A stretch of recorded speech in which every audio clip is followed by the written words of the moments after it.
주영진의 뉴스 브리핑 정치권 소식으로 시작을 해보도록 하겠습니다. 잠시 뒤인 2시 40분에는 자유한국당 조직강화특위위원회에서 해촉됐고 어제 기자회견을 한 전원책 변호사가 출연합니다.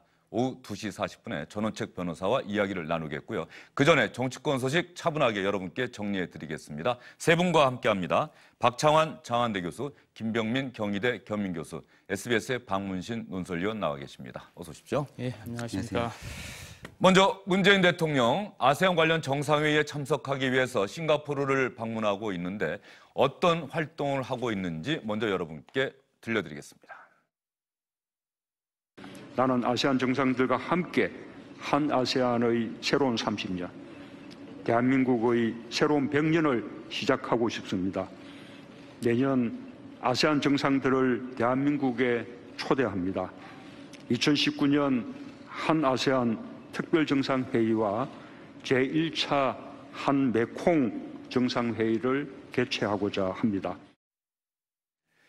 이렇게 문재인 대통령이 아세안 정상들을 내년에 대한민국에 와달라 초청을 했습니다. 확정이 됐는데 이 제안을 받고 나서 아세안 정상 가운데 한 명이 주목할 만한 제안을 했다고 청와대가 밝혔습니다. 인도네시아 조코 위도도 대통령은 한 아세안 특별정상회의에 북한의 김정은 위원장을 초청하자고 제안했습니다. 이에 대해 문재인 대통령은 주목되는 제안이다. 한반도 정세가 평화를 향해 더 나아가는 분위기 속에서 적극 검토하겠다. 이를 위해 아세안 국가들과 사전에 긴밀히 협의하겠다고 말했습니다.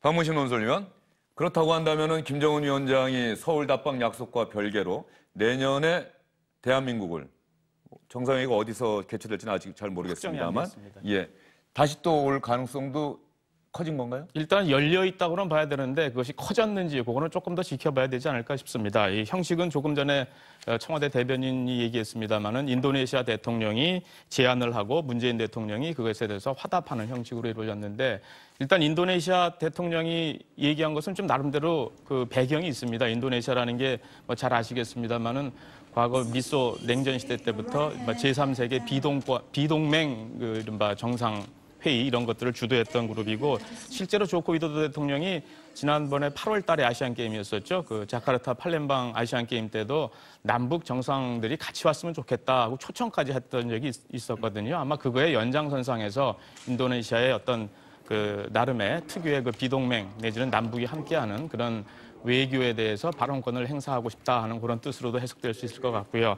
그리고 우리 입장에서 봤을 때는 어쨌든 간에 김정은 위원장이 평양선언 때 합의했던 서울 답방 외에 또 다른 이제 한국 방문에 또 다른 그 이른바 그 연결고리를 만든다는 의미에서 나쁘지는 않다 이렇게 판단을 했던 것 같습니다. 다만 김정은 위원장이 이거를 받아들일지 요거는 조금 더 지켜봐야 될 것 같습니다. 우선 김정은 위원장 본인이 이 다자 외교 여기에 대해서 커다란 이해관계가 그렇게 많지가 않거든요. 궁극적으로는 미국과 관계 개선을 하고 그리고 지금 진행 중인 대북 제재 요거를 완화하고 이런 것들이 지금 주목적이기 때문에 다자 외교에 얼마나 관심이 있을지 요거는 조금 더 상황을 좀 봐야 되지 않을까 이렇게 생각이 됩니다. 예.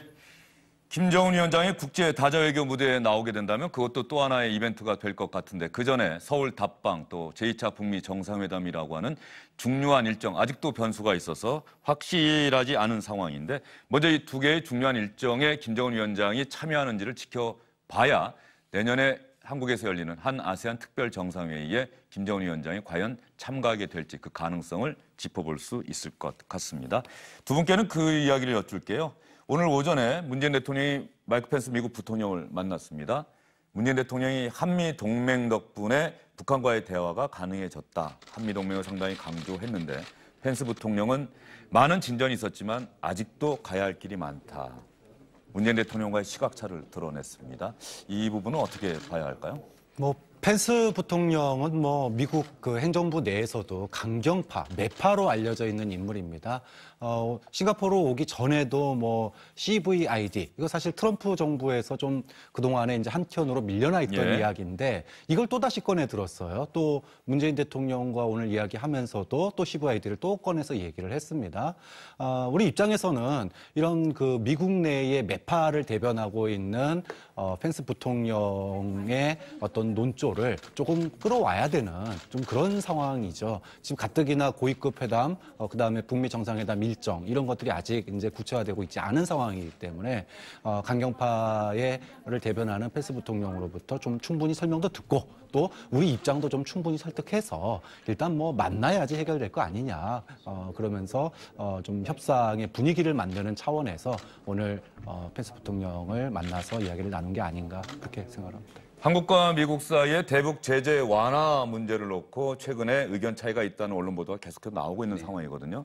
그래서 과연 문재인 대통령과 펜스 부통령 만나서 그 의견 차이를 얼마나 좁힐 수 있을지 이런 부분에 관심이 쏠렸었는데 일단 나온 얘기로 보면은 그렇게 쉬워 보이진 않는다. 면담 일정도 굉장히 늦게 조율이 됐다고 나오고 있지 않습니까?